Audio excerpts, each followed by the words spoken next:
Bonjour, merci pour cette introduction. Je bénis la programmation d'avoir mis mon intervention après celle de Flore pour parler d'un intime qui est peut-être celui que nous partageons le plus et dont on ne parle quasiment jamais. J'ai nommé le corps.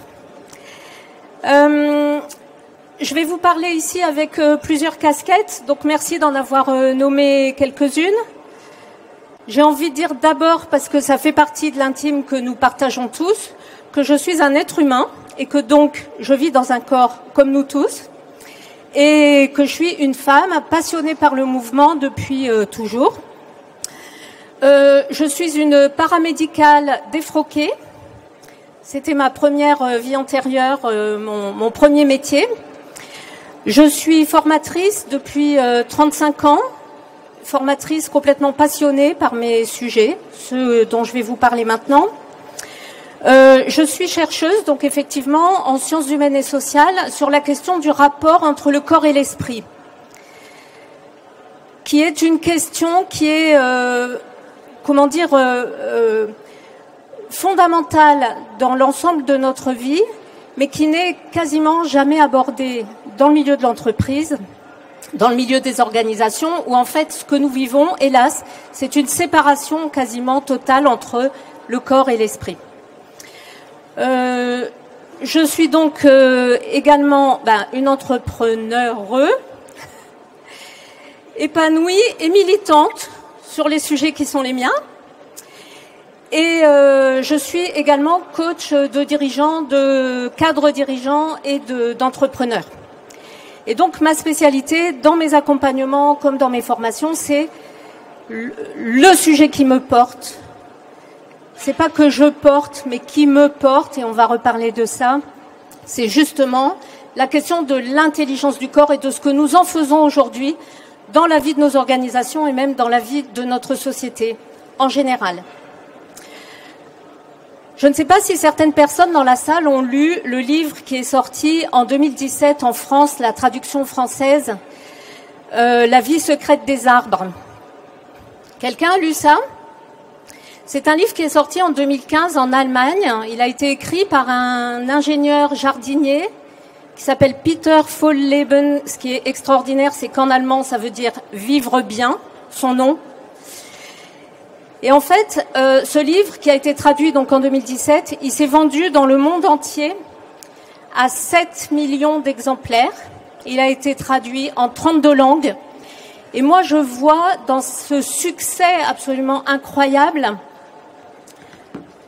la marque d'une fascination que nous avons tous eue, y compris moi quand je l'ai lu, pour ce qui était raconté dans ce livre de manière extrêmement pédagogique, comme un conte, sur la façon dont les arbres communiquent entre eux, d'une part par leurs racines en dessous de la terre qui se touchent, mais pas seulement, également par des messages olfactifs, chimiques, électriques, qui se jouent dans un niveau qui est complètement inaccessible en fait à nos 5 sens et qui pourtant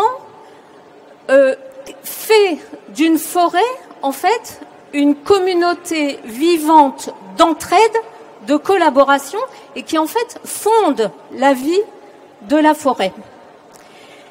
La chose dont je veux vous parler maintenant, la grande nouvelle pour vous que j'ai envie de partager, c'est que figurez-vous que les humains aussi.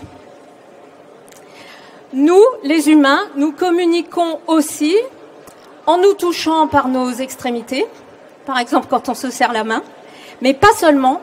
Nous communiquons, nous nous relions ensemble, nous nous ressentons les uns les autres par un ensemble de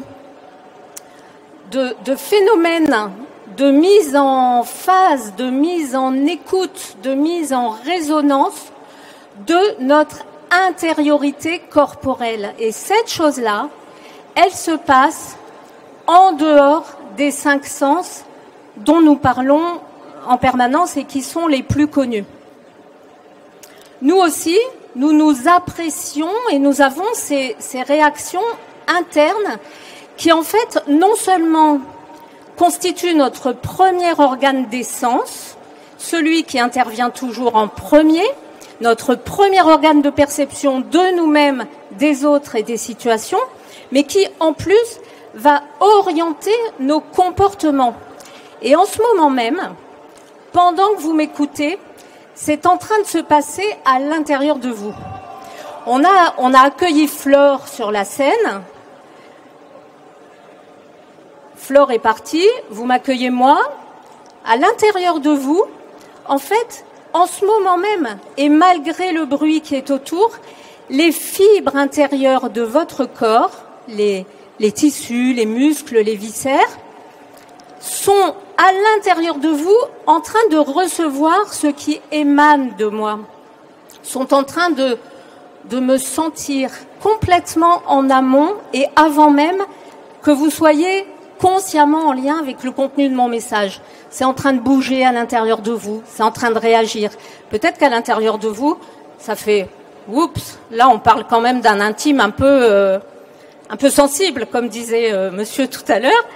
Peut-être qu'il y en a qui disent « hop, ah tiens, là on parle de quelque chose dont on ne parle jamais, ça m'intéresse ». En fait, c'est à l'intérieur que c'est en train de se passer en premier.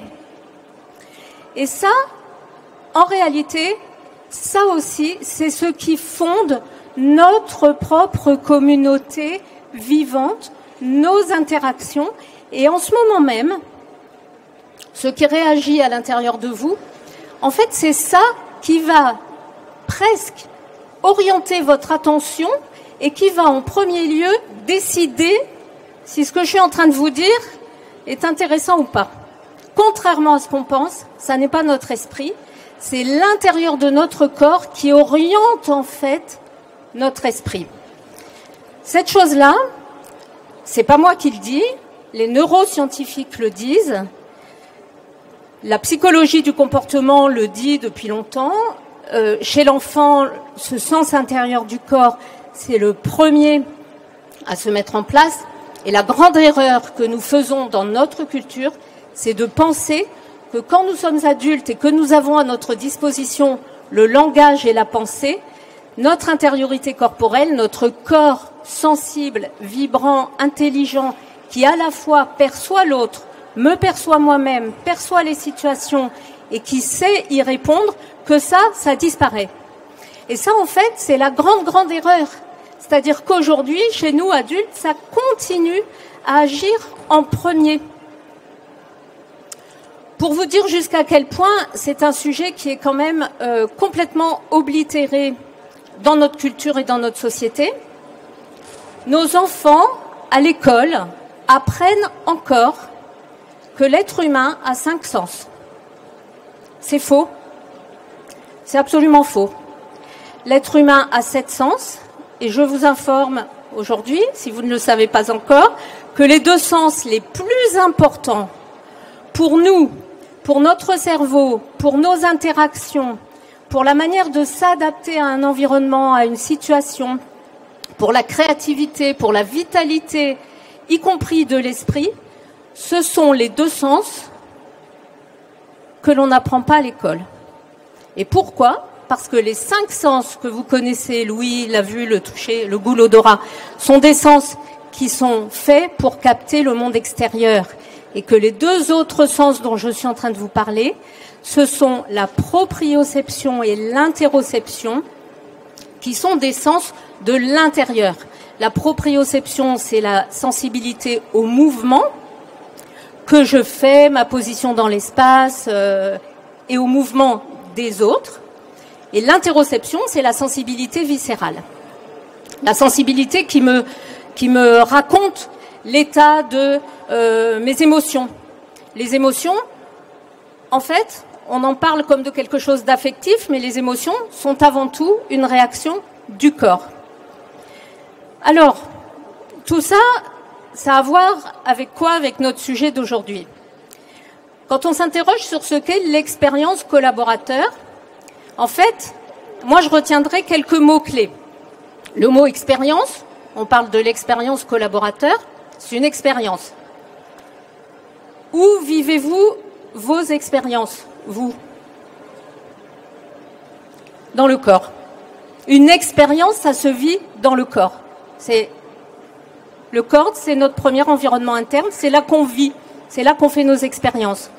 L'expérience collaborateur, on dit que c'est l'ensemble des ressentis du collaborateur ou de la collaboratrice entre son entrée et sa sortie de l'entreprise. Les ressentis, vous ressentez avec quoi, vous? Avec votre corps, comme tout le monde. D'accord? On dit que l'expérience collaborateur, la visée pour l'entreprise, c'est de créer une relation unique, personnalisée, singularisée avec les collaborateurs à chaque étape. La relation, d'après ce que je viens de vous dire avant, c'est quoi? C'est en fait avant tout mon corps qui vous reçoit, qui vous rencontre plus ou moins bien, et vice-versa, vous qui m'accueillez, qui me percevez, qui entrez en relation avec moi. Ça commence dans le corps. Et tout ça dans le but de créer une expérience, un ensemble d'émotions positives. Les émotions positives, d'où viennent-elles? C'est pas du pur esprit, les émotions, c'est dans le corps que ça se passe. Donc quel que soit le bout par lequel on prend en fait la question de l'expérience collaborateur, en fait, le corps, il est au centre. Et c'est la chose, l'organisateur de cet événement, Maxime me le disait lui-même tout à l'heure à table, c'est la chose dont on ne parle jamais. La chose, je devrais dire, c'est pas une chose notre corps, c'est l'élément vivant qui fonde notre communauté vivante, si on veut que l'entreprise elle-même soit une communauté vivante. Donc, la question qu'on peut se poser à partir de là, c'est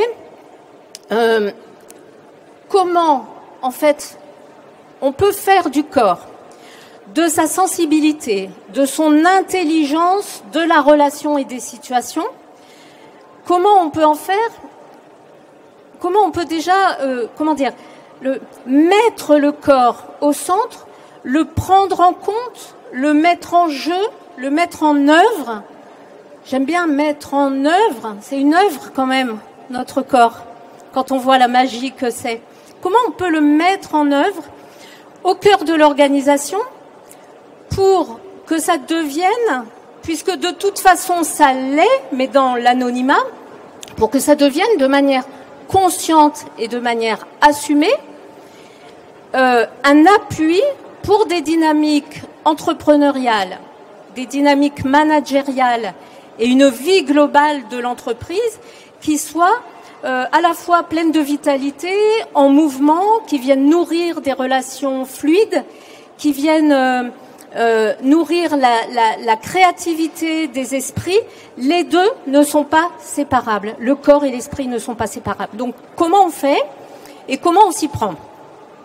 Alors, et dans quels objectifs? Ou plutôt, pour quels bénéfices?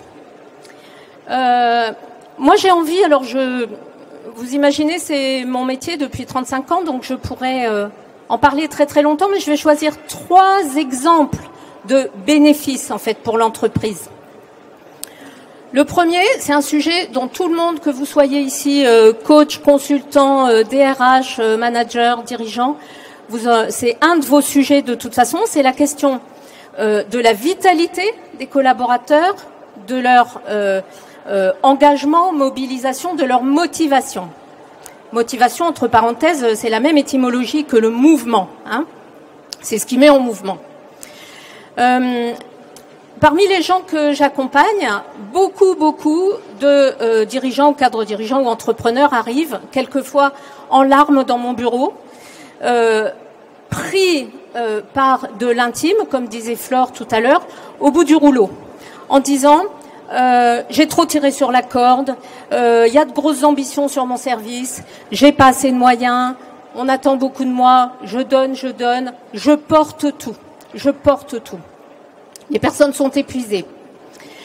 Alors, le genre de travail que moi je fais avec eux, j'ai envie de dire, dans lequel je les accompagne, mais aussi auquel je les forme, c'est tout simplement de changer c'est même pas un mindset, c'est un body set.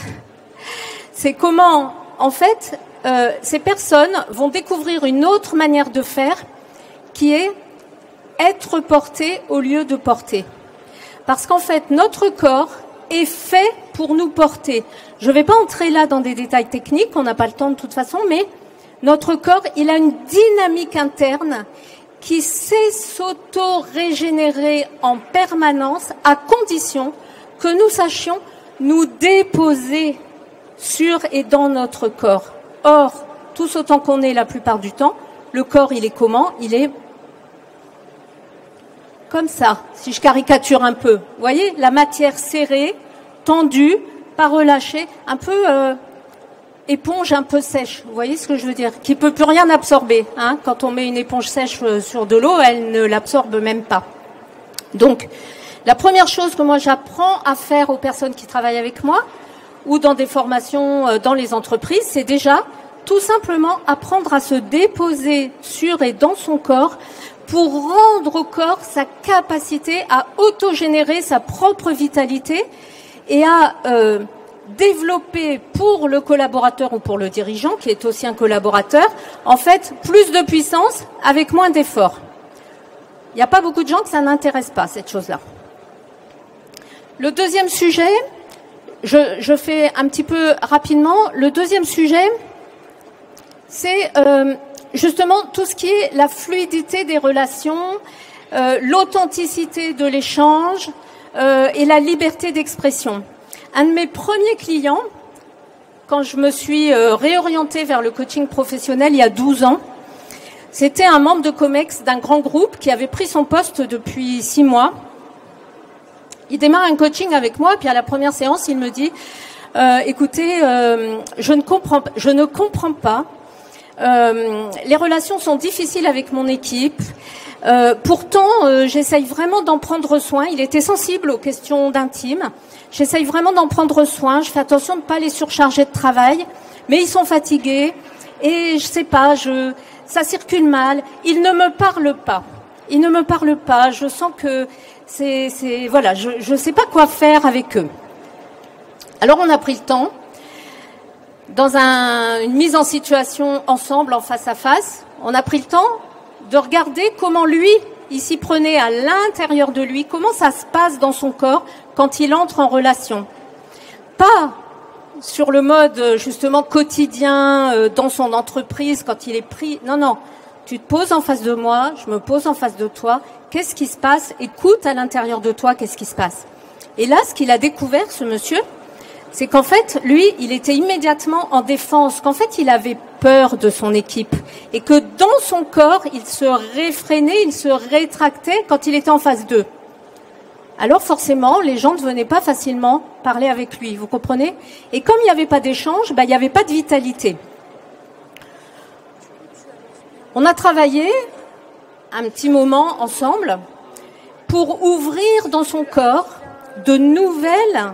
Vous voyez, une fois qu'on est déposé, qu'on peut ouvrir l'intérieur de son corps, rencontrer ce canal de relation qui part de l'intérieur, alors on peut développer de nouvelles potentialités, de nouvelles manières d'entrer en relation, de nouvelles manières d'accueillir l'autre, de parler à l'autre. On peut identifier nos points forts et on peut aussi développer des potentialités qui ne sont pas encore développées à l'intérieur de nous. Après ça, je lui ai conseillé d'organiser une demi-journée de séminaire avec son équipe pour honorer les fruits du travail fait pendant les 6 mois depuis qu'il était là.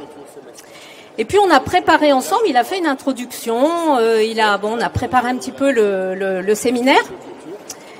Et puis je lui avais tellement fait vivre l'intérieur de son corps, on avait dénoué plein de choses, on avait ouvert plein de choses, et je lui ai dit, voilà, tu vas faire ça dans ton séminaire, tu vas leur parler comme ça, depuis là, depuis l'intérieur de ton corps. Il est revenu à la séance suivante, il m'a dit, Ève, j'ai fait mon séminaire, j'ai fait du F. Berger. Et alors il a montré comment il leur avait parlé en leur disant merci, voilà ce que vous avez apporté, voilà ce qu'on a développé ensemble. Mais pas, vous voyez, c'est pas du théâtre, c'est pas du jeu, c'est parce que à l'intérieur de lui, ça circulait entre eux et lui. Et il m'a raconté que ça avait été absolument incroyable et que jamais les gens ne lui avaient témoigné, n'avaient échangé avec lui d'une telle façon, dans autant d'authenticité. Le troisième sujet qu'on rencontre énormément aussi quand on travaille avec les entreprises, avec les dirigeants ou les équipes, c'est le sujet de l'intelligence collective et de la créativité collective. Quand, avant de commencer un séminaire d'équipe, on met les personnes ensemble, avant de commencer à se parler, juste fermer les yeux 2 minutes, se déposer à l'intérieur de soi pour que chaque personne soit en lien avec elle-même et puisse accueillir, écouter les autres, une fois qu'on est, comment je pourrais dire, vous savez, comme un orchestre en fait qui règle les, comment on dit, qui s'accorde avant d'aller jouer. Et ben, une équipe c'est un orchestre. À quel moment on s'accorde et comment on s'accorde? Est-ce que franchement, uniquement se donner sa météo du jour ou partager les dernières nouvelles, est-ce que ça suffit? Quand on sait qu'en fait, ce qui guide et anime et sous-tend le plus la manière d'être ensemble, c'est ce qui se passe à l'intérieur du corps. À quel moment et qu'est-ce qui va se passer si on va écouter ça? Ben, toute l'équipe se met ensemble, chaque personne est avec elle-même, et là on commence à engager chacun sa propre parole dans des conditions complètement différentes. Alors après, dans les animations de séminaires, il y a énormément de manières et de situations qu'on peut proposer pour mettre le corps en mouvement au sein des séminaires d'équipe, que ce soit pour, je sais pas, aller développer dans une équipe projet, par exemple, comment on va pouvoir faire émerger et laisser s'exprimer les contributions singulières au projet collectif. Par exemple, tout ce qui est se rencontrer autrement dans des équipes qui ont du mal à travailler ensemble. Je pourrais développer comme ça les thématiques. À chaque fois que vous allez mettre le corps en mouvement dans ce genre de situation, les transformations personnelles, collectives et de l'entreprise qui sont à accompagner vont être plus rapides, plus durables, plus profondes, plus écologiques, à la fois pour l'entreprise, pour la personne elle-même, dans son écologie personnelle. Donc voilà un petit peu ce que je voulais vous dire. Alors, comment le faire quand on est chef d'entreprise, quand on est dirigeant, quand on est DRH? On peut envoyer les collaborateurs ou les dirigeants se faire coacher. Moi, je suis coach externe pour beaucoup d'entreprises.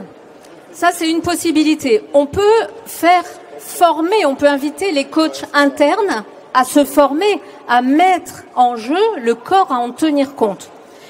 On peut former les DRH eux-mêmes, les dirigeants. On peut organiser des choses à l'intérieur de l'entreprise. Quand je dis formation, entendez bien que la formation sur ce genre de domaine est une formation forcément expérientielle. C'est pas une formation avec des PowerPoint, vous comprenez? Il faut vivre les choses, il faut expérimenter, il faut libérer cette vitalité et ces capacités en fait du corps. Et puis, on peut être encore plus ambitieux. On peut se dire que notre entreprise, on a envie qu'elle devienne un acteur d'une évolution de société, et je crois que c'est ce que je vois, en tout cas moi dans mon métier, que de plus en plus d'organisations, c'est tout le mouvement des entreprises à mission, etc., ont envie de contribuer d'une manière beaucoup plus large, en fait, à l'évolution de notre monde, pour aussi réussir les transitions que nous avons à affronter. Je ne sais pas personnellement comment on peut contribuer activement à la transition écologique, énergétique, par exemple, si à l'intérieur de nous, chaque personne à l'intérieur de soi n'est pas un tant soit peu acteur de sa propre écologie intérieure et d'une écologie des relations au sein du collectif. Donc on peut aussi choisir de...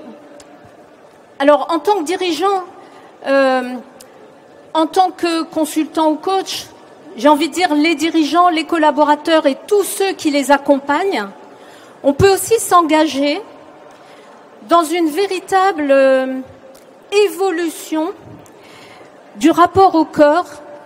Et souvent, j'aime bien dire, et je terminerai là-dessus, j'aime bien dire aux personnes que j'accompagne ou aux personnes que je forme, qu'en fait, le travail qu'on est en train de faire n'est pas un travail sur le corps.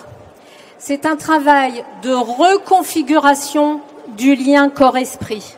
Et ça, moi je pense que c'est une des choses les plus importantes où va se jouer en fait l'avenir.